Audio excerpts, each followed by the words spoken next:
I think that in order to succeed in life, and in order to have good self-esteem, is really developed through self-confidence. You cannot achieve in life unless you have the confidence to do so. We as disabled persons don't have very many role models. In fact, I can't think of one growing up that I looked to as a role model.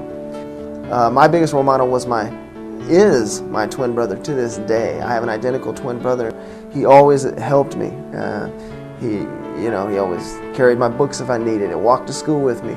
And every day we would walk to school, elementary school, middle school, to the point where we lived a mile away and we would walk to school every day. But he was always with me, telling me, hurry up, we're going to be late. And so if we don't have mentors, if we don't have people there for us, how do we know what's possible? And he helped me see what's possible. My father and my mother as well, and my older sister as well, always said that I could do more than the doctors said that I would. And they were certain that I wouldn't live an independent life. They were certain that the only thing that my parents could do for me is make sure I lived comfortably. But my parents actually put me in public school at first grade, to the horror of relatives and friends. They were like, how could you do that? He won't make it. He'll be made fun of and everything. Because again, I didn't have anybody else that was disabled really around me. I had no disabled teachers. I didn't see disabled professionals. But then I began to forget that I was really disabled in that way, that I couldn't. But I remember one time too that I was just going to college. There was a counselor in college that had spoken to someone, and she said, this person's really going to make something of himself. He's going to be a professional. They said, don't waste your time. He thinks he's going to be, but you're just building him up for certain failure. And she told me that, but only as I was about to graduate. And I had, like I said, never seen disabled teachers before. But there was a professor I had, Dr. Rhonda Beeman. I owe all of my teaching inspiration to her. And she's up on stage as we all get settled, and she's like, she has no rhythm. She has no choreography. She can't sing, but she's up there doing it. She's up there just giving all of her spirit. And this is the spirit that was so contagious to me. And I was just blown away. And she just talked about, the spirit involved in teaching and the care that matters. That was a role model for me. She was a role model for me that told me that I could not only be something in life, but that I could be great at what I do if I believe in what I do, and if it's for other people. So if our disabled youth believe that they can go on to bigger and better things, then they just need someone to believe in them.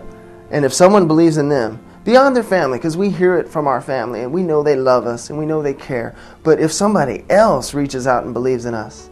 And I remember talking to my landlord, and he says, you're a teacher, that's great. Where do you teach? I said, Desert Hot Springs High School. And he said, oh, you poor boy.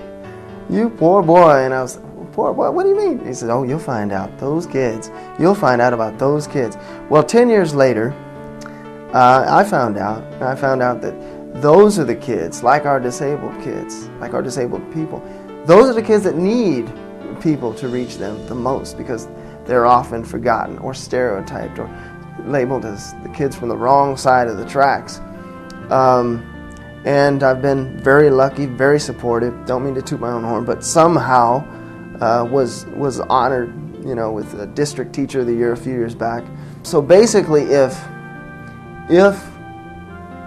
people see somebody like me, not as a shining example, I'm just one person doing one job, but if they see that, then they will have greater hope that, See, the cool thing about what I do is I don't just teach students. I try to make a difference. Sometimes I do, sometimes I don't. I'd like to believe I do more often than I don't. But not only do I make a difference in their lives, but their brothers and sisters, their friends, and then the generations to come. So it's an effect that even when I'm gone, even when I stop teaching, hopefully my influence will carry on. in some way, shape, or form. They might say, "Do you see that little crazy dude with the cane dancing like Michael Jackson?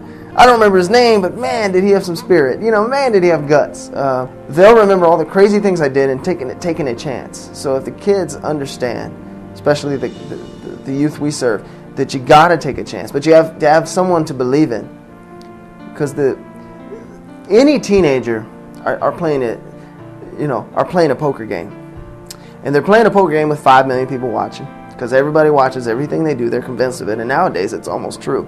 But they only have so many chips that they're willing to bet, and a lot of them don't want to make a bet in life that they will succeed. We need to have kids with the confidence that will make that bet. They're going to put the chips on the table, and they're going to make the bet that they're going to succeed. You have to work hard for what matters in life.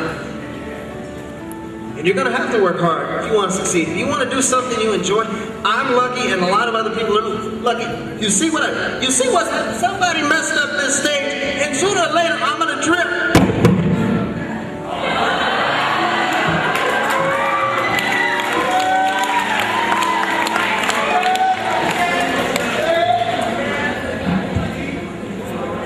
It looked good, didn't it? I think I pulled a muscle. But see, that's what I'm talking about. Take every disadvantage, turn it into an advantage. That would happen like in high school. I would see a pretty girl. Hey, how you doing? Trip, break into push-ups right there. All of a sudden, she don't remember I fell. She remembers I can do some push-ups.